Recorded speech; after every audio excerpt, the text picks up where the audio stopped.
नमस्कार दोस्तों। ज़रा सोचिए, आपके घर में किसी की शादी है। आप उसके साथ बढ़िया से शॉपिंग करने के लिए कहीं जाते हैं और आपके सामने कुछ ऐसा आ जाता है या आपके साथ कुछ ऐसा घट जाता है कि आप किसी को बताएंगे तो भी आपके ऊपर कोई विश्वास नहीं करेगा, और विश्वास करेगा भी तो ये कह देगा अरे ऐसी छोटी मोटी चीज़ें होती रहती, इग्नोर करो। लेकिन आपको ही सच पता रहे कि वो जो घटना घटी है उसका असली सेंस, असली हॉरर क्या है, क्या बीतेगी आपके ऊपर। आइए, ऐसी एक बहुत ही खतरनाक भूतिया घटना घटी थी दो लड़कियों के साथ, उसकी पूरी कहानी जिया की जुबानी डिटेल में सुनते हैं। ये जो घटना घटी थी स्वाति नाम के लड़की की बहन के साथ घटी थी, जो कि उसकी मामा की लड़की थी, कजिन सिस्टर थी उसकी। जो स्वाति है ये बिहार के रफ़ीकगंज की रहने वाली है। बिहार के रफ़ीकगंज में आराम से इसकी ज़िंदगी बहुत ही सुकून से अच्छे से कट रही थी। अभी से 1 महीने पहले की बात है। अभी से 1 महीने पहले इसके जो मामा की लड़की है उसका फ़ोन आता है। वो दीदी उसको बोलती है कि देख स्वाति, तू ना घर पे आ जा, क्योंकि मेरी शादी होने वाली है, थोड़ी बहुत शॉपिंग करनी है, थोड़ी बहुत चीज़ें खरीदनी है। तू रहेगी साथ में थोड़ा अच्छे से हो पाएगा, और कोई मेरी बहन तो है नहीं तेरे इतनी कंफर्टेबल भी नहीं हूँ, तेरे साथ ज़्यादा कंफर्टेबल हूँ, तो आ जा तू। तो स्वाति के घर पे बात करती है अपनी मम्मी से, बाकी लोगों से, जाऊँ क्या दीदी बुला रही है तो स्वाति के घर वाले बोलते हैं कि 1 महीने पहले जाके क्या करेगी, मतलब बहुत ज़्यादा टाइम पहले नहीं बुला रही है। स्वाति बोलती है वैसे भी मेरी छुट्टी है मम्मी, क्या होता है मम्मी पापा, वैसे भी दी की शादी है ना, तो उनकी शादी में पहले शॉपिंग नहीं करेंगे तो कैसे काम चलेगा, और उनको बहुत सारी चीज़ों की हेल्प चाहिए होगी, तो मैं रहूँगी तो अच्छे से हेल्प करवा दूँगी, तो मैं जाती हूँ ना, अच्छा लगेगा। तो इसके घर वाले बोलते हैं कि अच्छा ठीक है, अब इतना तो बोल ही रही है और तुझे वो इतना बुला ही रही है, उसका नाम नेहा रखते हैं अपन उसकी बहन का, इतना तुझे नेहा बुला ही रही है तो चली जा। तो ये रफ़ीकगंज से धनबाद पहुंच जाती है। धनबाद के अंदर एक जगह थी, छोटी जगह, वहाँ की रहने वाली थी। तो वहाँ पहुँचती है, वहाँ पे पहुँचने के बाद बहुत एक्साइटमेंट रहती है। उसकी दीदी नेहा देख के इसको बहुत खुश हो जाती है, बोलती है अच्छा वो स्वाति तू आ गई, मुझे बहुत अजीब लग रहा था, मुझे समझ में नहीं आता कहाँ से क्या शॉपिंग करूँ। थोड़ी बहुत चीज़ें धनबाद से भी खरीदी हूँ, लेकिन मुझे ना थोड़ी और अच्छी चीज़ें चाहिए, थोड़ा और अच्छा एक्सप्लोर करना है, कुछ समझ में नहीं आ रहा है, कहाँ जाए कुछ समझ में नहीं आ रहा है। तो बोलती है स्वाति कि दीदी आपने तो लगभग बहुत सारी चीज़ें खरीद लिए हो। तो बोलती है मुझे थोड़े और परफ्यूम्स चाहिए, इत्र चाहिए। ये बोलती है आपकी पूरी अलमारी भरी हुई है परफ्यूम और इत्र से। मतलब नेहा को इत्र और परफ्यूम का बहुत ज़्यादा शौक था। बोलती है स्वाति आपकी पूरी अलमारी भरी हुई है, अब कितना लोगे आप, मतलब और कोई कपड़े या कुछ चीज़ हो तो बात अलग हो। तो बोलती है नेहा कि और भी कपड़े और चीज़ें तो लेनी है ना, एक काम करते हैं अपन अंसोल चलते हैं। ये वेस्ट बंगाल के अंदर एक जगह है जो फेमस बड़ी जगह, अच्छी जगह है। तो स्वाति बोलती है तो आप वहाँ लेकिन कैसे जाएंगे फिर, घर वाले वहाँ जाने देंगे अपन दोनों को अकेले, और दूर है अपने यहाँ से, थोड़ा अच्छा खासा दूर है, तो कैसे करेंगे अपन ट्रैवलिंग वगैरह, शॉपिंग करके वहाँ सब कुछ लेके आना। तो नेहा बोलती है तुम मेरे ऊपर छोड़ना, मेरी शादी है, घर वालों को मुझे मनाना है, सब कुछ मुझे करना है, तो इतना टेंशन क्यों ले रही है, चलते हैं ना, मज़ा आएगा। तो स्वाति और नेहा दोनों तैयार हो जाते हैं, घर वालों को बोल देते हैं कि हम अंसोल जा रहे हैं, वहाँ पर शॉपिंग करेंगे और वहाँ से शॉपिंग करके हम आएंगे। तो घर वाले तो पहले बोलते हैं कि धनबाद में ही खरीद लो, धनबाद में कम चीज़ें मिलती हैं क्या, यहीं से ले लो, क्या होता है। तो बोलते हैं नहीं मुझे थोड़ी और चीज़ें चाहिए, लहंगा जो चाहिए वो भी एक्सप्लोर करना है, और भी चीज़ें चाहिए मुझे, बैंगल चाहिए अच्छी अच्छी, बहुत चीज़ें चाहिए, मुझे जाना ही है। जब नेहा इतना ज़िद करती है और शादी होने ही वाली है उसकी, तो घर वाले कितना ही मना कर लेंगे। नेहा और स्वाति दोनों निकल जाती हैं, ट्रेन पकड़ती हैं अपने धनबाद से और वहाँ पहुँच जाती हैं। वहाँ मस्त शॉपिंग करती हैं पूरे दिन, अच्छे से पूरे दिन शॉपिंग करती है। लोग सुबह जल्दी निकले थे और उसके बाद पहुँच गए थे, जैसे जैसे इनको ट्रैवलिंग जो भी करना सब किए थे, और शॉपिंग करके जो भी चीज़ें चाहिए सब खरीद लेते हैं, सब कुछ हो गया। लगभग इनको शॉपिंग करते करते शाम के 7 साढ़े 7 बजे का टाइम हो जाता है, और इनकी जो रिटर्न की ट्रेन थी वो 8-9 बजे करीब थी शायद। तो नेहा बोलती है कि नहीं यार कुछ तो मिसिंग है। बोलती है कुछ नहीं, चल ना दीदी। स्वाति नेहा को खींच के लेके जाने लगती है, तभी अचानक से एक परफ्यूम की दुकान दिखाई देती है नेहा को। बोलती है एक सेकेंड रुकना स्वाति, रुकना, एक सेकेंड, चलना परफ्यूम दुकान में चलते। बोलती है दीदी हो गया ना, कितना परफ्यूम लगेगा, मैं थक गई हूँ, पैर दुख गए हैं मेरे। तो बोलती है नेहा कि तुझे अच्छी कोई चीज़ खिलाऊंगी यहाँ पे, चलना, चलते हैं ना, चलते हैं ना।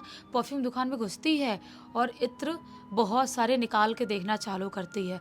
उसको 2-3 इत्र बहुत ही ज़्यादा पसंद आ जाते हैं और वो लगा के देखती है और उसको इतना खुशबूदार, इतना अच्छा लगता है कि वो 2-3 इत्र अलग-अलग फ्लेवर के खरीद लेती है और उसके बाद पैक करवाती है।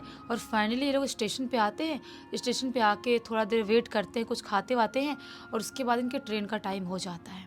जब ट्रेन का टाइम होता है, ये लोग ट्रेन में बैठते हैं और उसके बाद अभी कुछ स्टेशन क्रॉस किए ही थे, तभी अचानक से वापस इत्र निकाल के नेहा लगाने लगती है अपने पर्स से।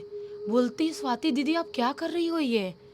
आप ट्रेन में सुनसान जगह पे इत्र लगा रही हो?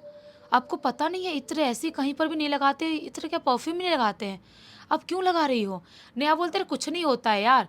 स्वाति बोलती है, बाहर देखती बोलती है, ये वही स्टेशन है दीदी जो कुछ टाइम पहले यहाँ पे एक हादसा हुआ था जिसमें 6-7 लोग फैमिली वाले थे जो ख़त्म हो गए थे। बोलती है नेहा से बाहर देखते हुए बोलती है, हाँ यार वही स्टेशन होगा, क्या फ़र्क पड़ता है। स्वाति बोलती है, नहीं दीदी, ऐसे बहुत सारे स्टेशन होते हैं जहाँ पे कितनी सारी घटनाएं घटती हैं और वहाँ पे ऐसी प्रेत आत्माएं भटकती हैं जो किसी भी चीज़ का हिंट मिला तो फटाक से चिपट जाती हैं। आप ऐसा मत करो। नेहा बोलती है, मैं नहीं मानती कोई भूत प्रेत, कोई प्रेतनी पिशाचनी डायन चुड़ैल, मैं नहीं मानती यार, कुछ नहीं होते हैं। अगर सचमुच में कोई भूत प्रेत होते हैं तो चिपट के दिखाए, मेरा कुछ करके दिखाए। एकदम इरिटेट होके बोलती है नेहा स्वाति से। वैसे ही अचानक से ज़ोर से हवा चलती है, पता नहीं कैसे, विंडो तो ओपन टाइप ही था लेकिन ऐसे हवा चलती है और अचानक से जो नेहा अभी तक बड़बड़ा रही थी, फड़फड़ा रही थी, वो शांत हो जाती है। स्वाति बोलती है कि दीदी क्या हो गया, आप शांत क्यों हो गई? नेहा बोलती है, कुछ नहीं, अपना काम कर। तो बोलती स्वाति दीदी आप ऐसे क्यों बात कर रही हो, क्या हो गया? वो कुछ नहीं बोलती है, एकदम शांत ऐसे बैठती है और बैठे बैठे पूरा सफ़र बिना स्वाति से बात के निकाल देती है। जब ये लोग अपने पहुंचते हैं धनबाद में, वहाँ पे भाई लोग भी लेने के लिए आए थे स्टेशन, ये लोग वहाँ पहुँचते हैं तो उसका भाई पूछता भी है नेहा का, क्या हुआ नेहा, तू शॉपिंग कर ली? बड़ा भाई था शायद, बोलता शॉपिंग कर ली? वो कुछ नहीं बोलती है। स्वाति बोलती है, हाँ हाँ भैया हो गई, शॉपिंग कर ली है, वो दीदी थोड़ी थक गई है ना इसलिए बात नहीं कर रही होगी, कुछ नहीं होता, चलते हैं घर पे। घर पे आते हैं और जिस रात में ये लोग घर पे आते हैं उसके बाद से नेहा की ज़िंदगी पूरी तरह से बदल जाती है। जो नेहा है वो अजीब सा, रात हो दिन हो कोई भी टाइम हो, अजीब सा बड़बड़ाने लगती है, अजीबोगरीब हरकत करने लगती है। ऐसे बैठी हुई रहती थी और कुछ भी बोलने लगती थी। आधी रात के टाइम में अचानक से चीख के उठती थी और चीख के उठती थी, उसके बाद चिल्लाते हुए बोलती थी, नहीं छोड़ूंगी, इसे लेके चली जाऊंगी, नहीं छोड़ेंगे, इसको लेके जाएंगे। 5-6 इंसानों की आवाज़ में ऐसा चिल्लाते हुए बोलती थी। घर वालों के नाक में दम, उनको समझ में नहीं आ रहा है कि हो क्या गया। हमारी लड़की की 1 महीने में शादी है, इसको क्या हो गया। बहुत टेंशन है, पूरे घर वाले आ गए। तभी जो एक अंकल थे, पहचान के ही अंकल थे इनके ही, वो एक दिन ऐसे ही घर पे आए हुए थे, दिन का टाइम ही चल रहा था। उस टाइम पे अचानक से ज़ोर ज़ोर से काँपने लगती है नेहा, दोपहर का टाइम था, और अजीब सा बड़बड़ाने लगती है, चिल्लाने लगती है, नहीं छोड़ेंगे इसको, नहीं छोड़ेंगे इसको, मार डालेंगे इसको, अपने साथ लेके जाएंगे। वो अंकल बोलते हैं, ये नेहा ऐसा क्यों कर रही है? घर वाले बोलते हैं, पता नहीं, उधर से शॉपिंग करके आई थी, उसके बाद से रात से ही उस दिन से पता नहीं क्या अजीबोगरीब हरकत कर रही है। स्वाति को भी कुछ नहीं पता और वो तो बताने लायक भी नहीं है, बात नहीं चित करती है, कुछ नहीं करती, ना खाना खाती है, सिर्फ ऐसी चिल्लाती है अजीबोगरीब, उठ के रात में भी दिन में भी।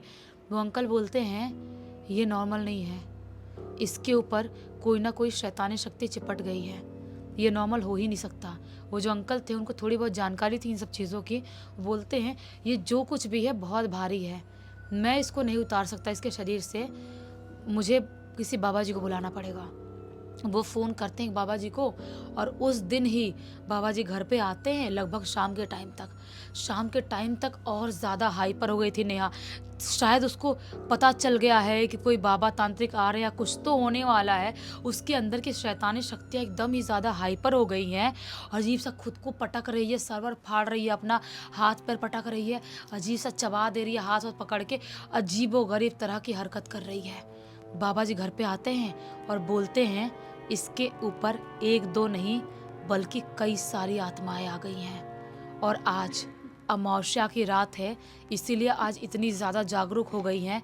आज की रात अगर ये लड़की बच गई तो बच जाएगी, वरना ये जिंदा नहीं बचेगी, ये ख़त्म हो जाएगी। पूरे घर वाले लोग चीखना चिल्लाना पीटना चालू कि हमारी लड़की की शादी है, इसके ससुराल वालों को क्या मुंह दिखाएंगे, क्या करेंगे, सब कुछ हो गया, कार्ड बट गया, सब कुछ हो गया, शॉपिंग हो गई, क्या करेंगे, रोना गाना चालू। बाबा जी बोलते हैं कि हमको कुछ करना पड़ेगा। पूजा अनुष्ठान का पूरा सामान वहाँ पे रखवाते हैं, हवन जलाया जाता है और उसके बाद जो स्वाति है उसको बोलते हैं तू इसको पकड़, तुझे हनुमान चालीसा याद है ना? ये बोलती है हाँ मुझे तो बचपन से हनुमान चालीसा याद है। बोलते तू इसको पकड़ और जब तक हम ना बोले छोड़ना नहीं, और नॉन स्टॉप इसके कान में हनुमान चालीसा पढ़, नॉन स्टॉप। जैसा कि उस 1920 फिल्म में हुआ था, हनुमान चालीसा कान में पढ़ना होता था, वैसा ही सेम सीन क्रिएट हो गया था। स्वाति जोर जोर से हनुमान चालीसा पढ़ना चालू करती है और जैसे जैसे हनुमान चालीसा पढ़ना चालू करती है नेहा और ज़्यादा हाइपर होने लगती है। जो बाबा जी हैं ज़ोर ज़ोर से मंत्र पढ़ रहे हैं, जो अंकल है वो भी कुछ कुछ मंत्र पढ़ रहे हैं और पूरे घर में एक अजीब सा चीख या मानो अजीब गरीब तरह की हरकत हो गई। पूरे आसपास के लोग भी इकट्ठे हो गए, घर के पास आके देख रहे हैं, सब कुछ कर रहे हैं। और जो नेहा है उसको पकड़े पकड़े स्वाति भी अजीब सी कांप रही थी, जैसा कि उसके अंदर भी कुछ शैतानी शक्ति आ गई हो। फिर भी वो हनुमान चालीसा पढ़ना नहीं छोड़े, उसकी मुंह दुख गया, उसका जबड़ा दुख गया, फिर भी स्वाति नॉन स्टॉप हनुमान चालीसा पढ़ रही है। पढ़ते पढ़ते सुबह का टाइम कब निकल जाता है, रोशनी आ जाती है आंगन में, पता ही नहीं चलता है। और जैसे ही सुबह का टाइम होता है, रोशनी आती है आंगन में, जो स्वाति है वो और नेहा दोनों गिरते हैं और गिर के बेहोश। सबको लगता है क्या हो गया, दोनों गिर के कैसे बेहोश हो गए।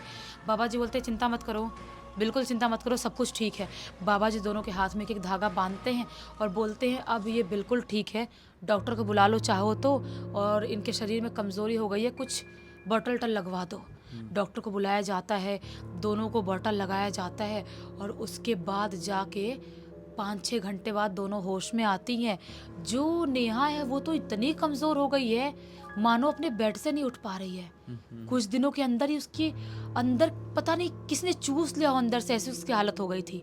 और जो स्वाति है वो भी बहुत कमज़ोर फील कर पा रही है, लेकिन वो चल फिर पा रही है। ये पूरी घटना 1 महीना पहले घटी थी, उसकी शादी होने वाली थी, लेकिन उसकी शादी को पोस्टपोन कर दिया जाता है और अभी फरवरी में उसकी शादी है नेहा की। और सब उम्मीद करते हैं कि अच्छे से उसकी शादी हो जाए। उसके बाद से नेहा ने ऐसे परफ्यूम और इत्र लगा के बाहर जाना घूमना फिरना बंद कर दी है। रात के टाइम में तो बिल्कुल भी परफ्यूम या इत्र नहीं लगाती है।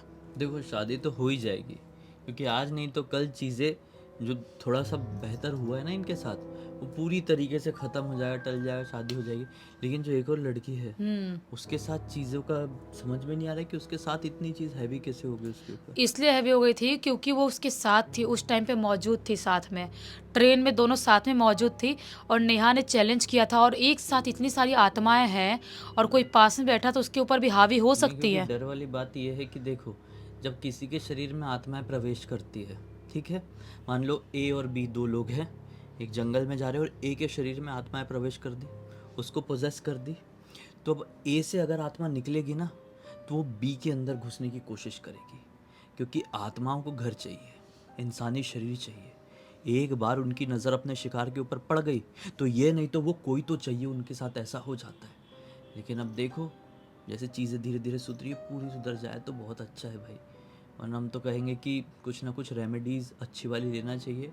हमारी वेबसाइट में आके ट्रिपल प्रोटेक्शन ब्रेसलेट एक बार ज़रूर चेकआउट करें, ऐसी चीज़ों का समाधान उसके थ्रू मिल सकता है। बाकी इस पूरी घटना की जानकारी किसके थ्रू मिली है? इस पूरी घटना की जानकारी खुद ब खुद स्वाति ने लिख के भेजा है। चलो अच्छा, वो बहुत अच्छी सीख और मनोरंजन मिल गया। इसी एक नोट के साथ इस कहानी का अंत कर सकते हैं। अब तक इस वीडियो को देख लिए थे तो लाइक ज़रूर कर देना, चैनल को सब्सक्राइब करके बेल आइकन दबा के ऑल के ऑप्शन में क्लिक करना, और इंस्टाग्राम के लिंक वीडियो के डिस्क्रिप्शन बॉक्स में मिल जाएगी, वहाँ पे जुड़ जाना। और आपके पास भी ऐसी कोई कहानी, टॉपिक या जानकारी हो तो लिंक भेजना। और जैसे कि मैंने बताया, हमारी वेबसाइट की लिंक भी वीडियो के डिस्क्रिप्शन बॉक्स में मिल जाएगी, उसमें अलग अलग प्रोडक्ट्स और सर्विसेज हैं, चेकआउट कर लेना। बाकी कल फिर से मिलते, तब तक के लिए बहुत बहुत धन्यवाद। आपका दिन शुभ हो।